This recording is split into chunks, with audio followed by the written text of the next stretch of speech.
Good afternoon, everybody. We're going to roll along with coaches, postseason interviews. Today, we have Lacey coach Jack Mahar. Jack, thank you for joining me off a great season. How you doing today? Doing fine. Thank you for having me. We're still taking it all in. Wishing we were going to be there on Sunday, but we had a great run, one of the best in my 9 years. So, we're looking forward to next year. Yeah, first sectional title since 1997. That's an accomplishment right there. Um, you guys beat Mainland in a very tough game. A controversial. At some parts. What was your game plan going into that section, or what did you tell the girls before that game started against Mainland? Well, we went in. Actually, it started well, before we even go any further, there was a correction. It's the first sectional title since 2003. Oh, 2003. Yeah. Okay. Yeah. So just so because somebody had texted me or somebody texted somebody and then said it was 2003, and I went back through all the record books and it's so small, I went right over it. But you know, regardless, we were at Clearview the game before, and I guess Steve, the boys coach, was monitoring their their game. So we're down 2-0 at half in Clearview. So we went into halftime, and now he told me that Mainland won. So they knocked off Ocean City. So if we win, we're home. So, the first thing we talked about was actually our Toms River South game where we were down 2-0 at half there. I was at that game too. Yeah, we fought back. They never gave up, which is something that I can say about this team all year. And then the last thing I said was, how bad do you want to play at home in the next round? Because Mainland won. And then second half was just somebody flipped the switch. The girls just played like there was no tomorrow because there wasn't. And they came away winning again 3-2. So, just that's the way this team has been all year. I mean, that's the way this team has been in since July 8th when we stepped on the field for the first time in preseason. You could just tell that they were a hardworking crew. What was to follow, we didn't know at that point, but we had an inkling it could be pretty good. Now the Mainland game, ended up going to a shootout. Is there anything you could tell the team before, the shootout starts? I mean, because to me, I hate that a postseason game ends in a shootout. But I do understand you have to eventually get a winner to go into the next round. So, what are you telling the team before the shootout starts? Well, we practice PKs obviously towards the end of the year when it could come down to them. And like I told one of the other reporters that day, I wasn't as much worried about us stopping them because Lauren in practice would make saves on a lot of them. I was more worried about us making them. And, I kind of thought in the back of my mind, Lauren's going to give us one or two. And, and that's the way it turned out. We knocked three in and she saved a couple, and, the rest is history. Yeah, even Brook Memorial end up losing on a shootout. They couldn't put one in the net, and the pressure starts building on these players. The key, probably the key is to try to keep them relaxed when they're going up to take their shot. Yeah. And then you move on. You beat Mainland, win the sectional title.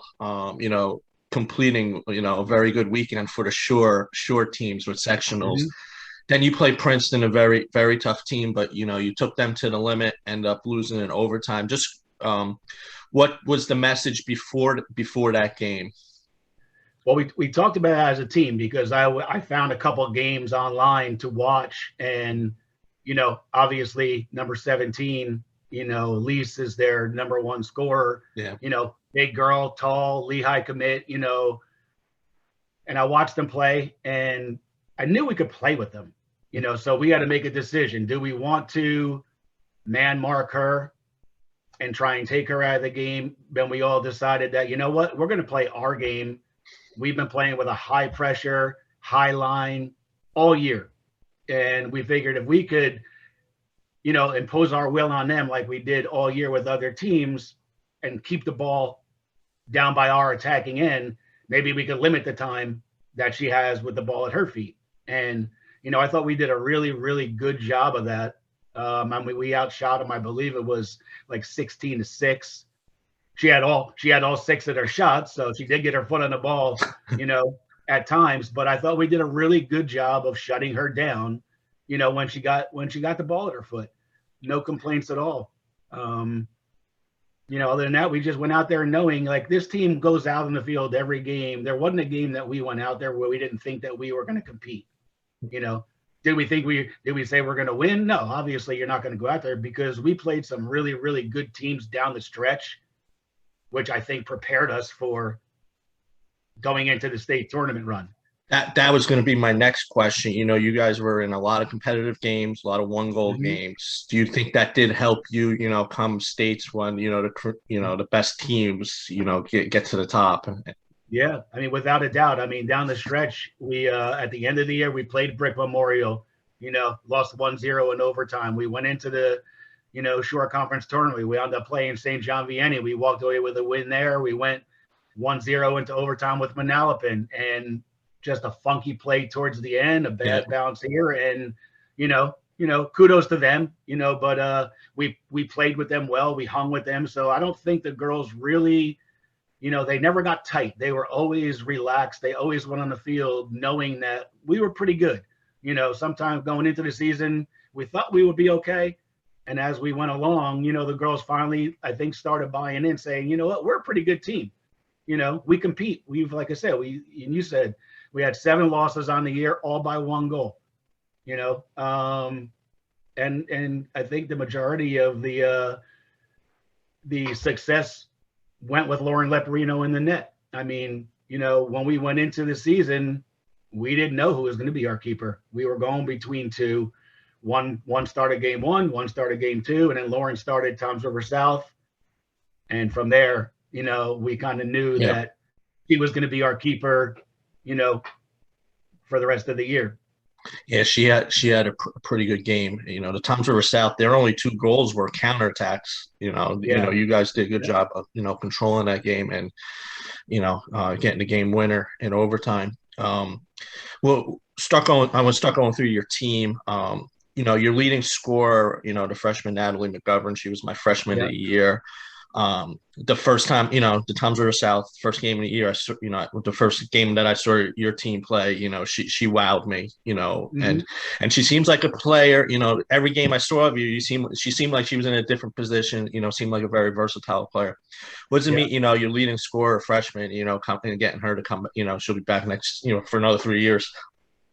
Well, number one, like you just said, another 3 years is that's a pretty good thing to have. The one thing about Nat is, I mean, she played up top for us all year, and the fact that she does track back as well as she does, it may look like she was playing a different position, but she did play, like sometimes we did move her into an attacking mid role if we switched formations or if we had somebody out hurt. But the thing about Nat is she's not a big girl. Like she's like she's like rangy, but she plays very big. She plays big for her size. She's not afraid of anybody. And as a freshman, she took her lumps during the year. There's some pretty decent size, strong girls, obviously some 4 years older than her. And she just didn't care. She just went out there. She's just a gamer. She's a gamer. Next player, Katie Patterson, she had a really good 4 years for you at Lacey. Nice to see her get a sectional before, she graduated. What did, her being, one of the senior leaders, what did she meant to the team? She meant a lot. She was basically she ended up being obviously a 4-year starter. We actually had her on defense her first year. We had her and Maddie Bell in the back. We played a 4-back back then. We used to call them the Twin Towers. And then we moved them up front. And, Katie has one of the strongest legs on the team. So when she finally can create space, she can get a shot off immediately. During the year, Katie was solid. But I think when the state tournament started this year, and we talked about it a lot, me and her, she seemed like she flicked a switch for us. She didn't get any goals, but all of a sudden you could tell, she started running through people to get the balls, where maybe during the year she didn't, she hesitated a bit, but, she's she's played solid for us for 4 years, and we're gonna miss her for sure. We're gonna miss Yeah, her for sure. I think her sophomore year, I think she made one of my all sure teams. Mm-hmm.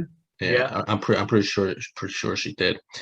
You brought up, she was defense. I want to talk with you, Maddie, and another tall player, Riley, Giordano. Yeah.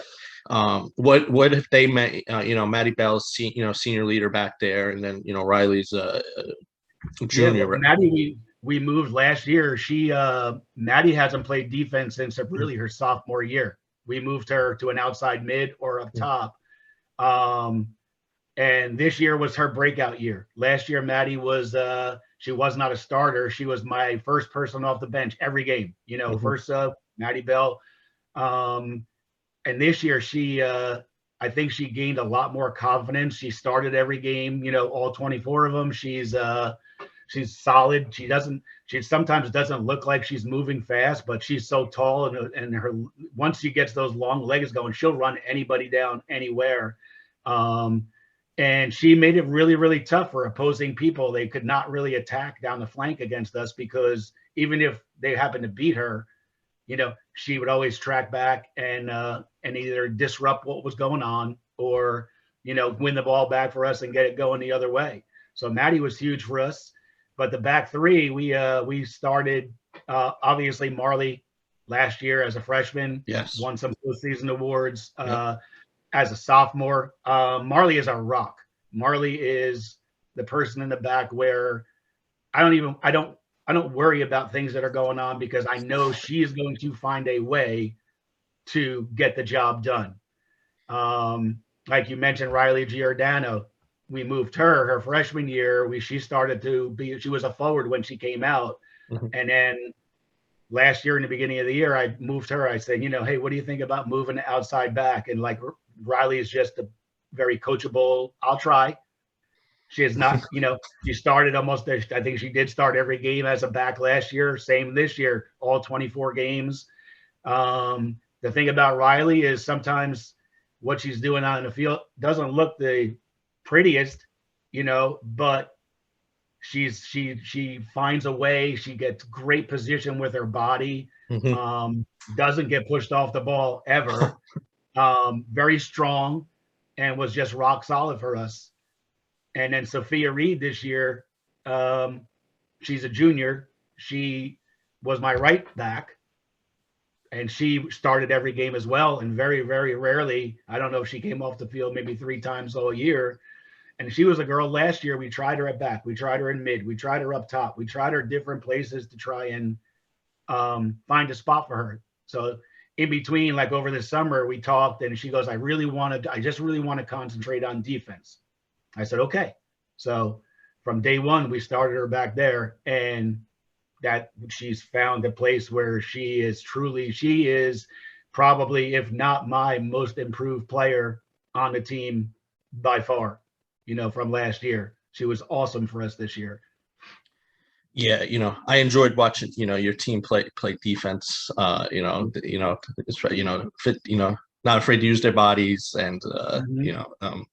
And it must, having a strong defense, probably relieves a little bit of pressure off the goalie.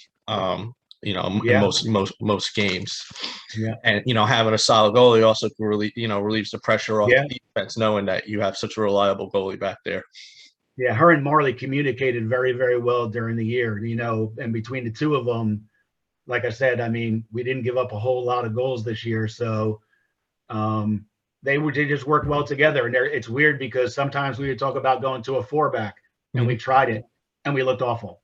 Mm-hmm. They are much more comfortable. They would rather play with a 3-back, and I'm not going to argue with them, because they get the job done, and I said I'm okay with it. So that's what we're going to roll with.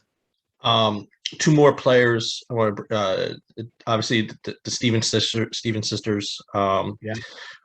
Key parts to offense. Just talk about them and what they meant to the team this year. They were both just huge parts. Abby this year, she ran the midfield for me for the most part. She always, she was my attacking mid. great skill on the ball, very uses the ball, technically she's very sound. And I think the best thing about her is she has a really high soccer IQ. She knows what to do with the ball. She's not the fastest person out there in the middle of the field, but she makes up for it with her positioning, the way she wins balls and is able to pick out the right place to go with it. When she does get it. So just the fact that she was one of my senior captains, one of my senior leaders, we're going to miss her. We're going to miss her in the middle of the field. So that's one spot that we're going to have to, I think we have some pieces kind of ready to step in, but they're not going to be they're not going to be senior seasoned, they only have one season under their belt coming forward. So Abby, we're going to miss. Beth is just Beth's a workhorse. Yeah. Her motor never stops. I noticed that in the mainland game. Yep. Yeah, she's once she gets going, and I know she gets upset with herself very easily. Like I think in Beth's mind, when she has her foot on the ball and she's going the goal, she expects to score every time. And I'm like, Beth, first of all, you're not unknown anymore. Other teams are going to know who you are and probably put something on you, someone on you. So it's not going to be, you're not an unknown. People know who you are. So you're going to have to work hard. If soccer was if it was so easy to score goals in soccer, we'd be winning every game 10-0. It's not, you just have to just do what you do and, play as hard as you play and you'll be fine. But I'm glad we have her coming back for one more year. Yeah, for sure. Real quick, before you start the middle of the summer, and what was the message or the goals that you set for, and the team might have set for themselves, before we got to the opening week? Well, we when we came in the summer, we obviously when we saw what we had coming in, we talked about it. Last year was a weird year. State tournament was way different. I don't believe there was a short conference tournament last year. So, we won our division last year because we went back to B South playing each other twice, and we won our division. So we wanted to win it again. Mm-hmm. So, it came out to where there were, tri-champions, but we did go back to back with that. We wanted to qualify and go as far as we could in the short conference tournament, and we made it to the quarterfinals and then eventually knocked out by Manalapan. And then we wanted to get back because we had a normal state tournament. Let's see what we can do in it. Like, we wanted to win it. That was our goal. Let's win our section, but that's much harder said than done. And then we wound up going out there and doing exactly that. But there is at least one other player though that I would like to mention, if you don't mind, because she was we had one of our other senior captains, Rosio Cardenas, number 5, outside mid. We would not have had as much success this year without her leadership. And actually, she was not as much a vocal leader as the other captains, but she led by example every game. She played 110%, always seemed to have a smile on her face no matter what, and was always positive with her teammates. We're going to miss her tremendously as well. So, I just wanted to make sure I mentioned her. Yeah. And I always, you need that balance with captains too. You need the vocal ones, and you need the ones that just show you, they show you on the field, what it is, to be a leader. And, that's exactly. good. You had another freshman I wanted to bring up. I put her on my all freshman team, Mackenzie.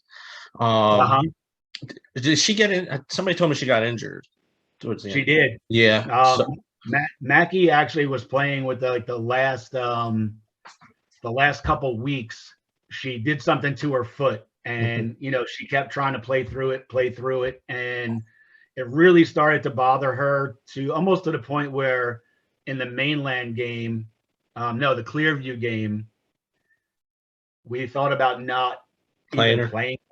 But she's very convincing, and she is very she was a big part of our team all year. She played she played way older than a freshman. She was solid. So we did, And within the first 2 minutes, we're watching, and I'm watching her, and I'm like, she's just not. She's a shell of what she normally was. We actually had a sub up for her, ready to take her out, and then she went down for like the last time, where she seemed to hurt it a little bit more. So it was that point we definitely shut her down. So she didn't play at all. She only played like 5 minutes. Again, in Clearview, did not play against Mainland or Princeton. So another freshman who stepped up for us, Reese Paget, was Mackie. Reese was my first person off the bench this year for the most part, and then started a few games here and there. And then towards the end of the year, we had some people out for the beginning of the state tournament, and then Mackie went down. So for the last 5 games or so, I believe 4 or 5, Reese stepped into a starting role, and she's another player who's going to be huge for us next year. I just think that every young player, whether it was we had 8 freshmen dressed for varsity on that roster, and a couple sophomores that some got more playing time than others, but they all got some playing time in a varsity game. So that's going to help us going forward next year as well. Yeah, I agree. I sent you the message. We'll transition to next season. I see your team a top 5 team in the shore next year with just what you're bringing back. The big question would be, who do you think is going to step in the leadership role with the seniors graduating? Well, our seniors, we'll have a couple 4-year letter winners coming in. I think I'm going to be looking towards a Sofia Reid, who had a lights out year. Riley Giordano is a born leader. Like, she will, if you're not doing what you're supposed to do, Riley will let you know you're not doing what you're supposed to do in a good way. Yeah. She's definitely a positive leader. So, we're looking forward to that as well. And then we also have Marley Besser will only be a junior, but you don't have to be a senior to be a leader. She's a leader already. She's another one that leads not only verbally, but definitely by example, for sure. Do you think your division I think your division is very competitive. A couple teams on the bottom, obviously weaker, but between you guys, Donovan Catholic, Liberty, Point Borough, like you said, there was you guys try champions. Where it was the Donovan Borough, each pretty much beat each other once. Correct. The way it worked out. Playing, it was competitive, and all the teams to me are very strong defensively. And do you think that helps to get ready for the postseason going into the shore conference? Because I didn't know who was going to win, you versus Trinity Hall. I might have picked Trinity Hall, but I didn't know they had 3 starters out when I did that. Yeah. But I did say whoever won that game was going to beat St. John Vianney. I remember. Do you think playing, especially such defensively strong teams helps you, when you get to the postseason? Absolutely. I mean, absolutely. We were, like I said before, playing not only this is my 9th year. The first couple of years we were in A South, and then when we got moved to B South, I think this year is the first year where we were very, very competitive. Like, B South teams could compete and win against some A South teams. So we matched up well. I think the 4 of us Liberty has a strong team too. Yeah. They had a lot of really, really young, talented players, and Borough is always tough, and Donovan, they were tough as well. Yeah. But like I said, I think the thing that really helped us was playing the, Brick Memorial. We had we're really tough out of division schedule this year. We played some strong A South teams, and then we picked up Mid South after the short conference tournament was over. We unfortunately dropped one there, but that's a good prep before the states. Middletown South's a very tough team. We are actually going to try, and we are actually supposed to play Homedale, but it couldn't work out time-wise. That we would have had to get up there by a certain time because they had to move a field hockey game. So we couldn't go. I would have loved playing against them to see, that'd be a great measuring stick for us as well, playing against top 10 team in the state. Absolutely. Absolutely. Yeah, that's with the basketball coaches, they always try they want to schedule against the toughest teams in order to see where they're at, and and playing a very tough regular season schedule just to me makes it makes your team that much stronger come the postseason. For sure. Just checking every year. What's that? I said I was just checking my battery here. I'm hoping it just doesn't go poof while I'm talking to you. Well, we'll get ready to wrap up anyway. So what do you think? Next season, obviously the goal would be the division. Division goal. Obviously with everybody coming back, and like I said, I see you guys top 5. Start the season, and probably a deep short conference run. Maybe get to that semis. Right. I mean, I like the way that sounds, but like I think I said when I responded to you, that's great going in. You still have to go out there and put the work in and prove that you belong there. So I think we're going to be okay next year. We have a couple big shoes to fill, but I do think that we have some people coming up and that are already in the program. And then I did go down and I got to watch our middle school team play, and there's some fairly decent players coming up again next year. Where they'll fit in, I don't know yet. We have to see them play with us, but it's going to be fun. It's going to be fun. Last question: what was the message you gave your team when the game ended against Princeton? I basically told them, please. I mean, I know it hurts now, but please keep your heads up, because in our mind, I thought that we controlled most of that game. The only thing we did not control was the scoreboard. Mm-hmm. I mean, we hit a post, we hit a bar, we hit them wide. We just couldn't put one in. And then number 17 for them got the ball at her left foot, floated one in, and got over Lauren's head. I believe I have to say that wasn't a shot. Yeah. I think she put that in a perfect spot. Yeah. I mean, and that's just the nature of the game. Take your hat off to them. Theirs got in, ours didn't, but it wasn't because we didn't play well. We were. I can't think of a game that we played all year where we didn't compete and didn't have a chance to win. By far the most gratifying year that I've had. All the credit goes to the girls, because they just worked their tails off. It was just a magical season to be around them. We would practice and we'd look around and we go, hey, what do you hear around here? And you didn't hear anything because we were the only team still playing. So it was fun. It was a fun year. All right, Coach. Thank you for joining me, and I look forward to seeing the team out on the field already next year. All right, thank you so much for having me. Look forward to seeing you. All right, thanks, Jack.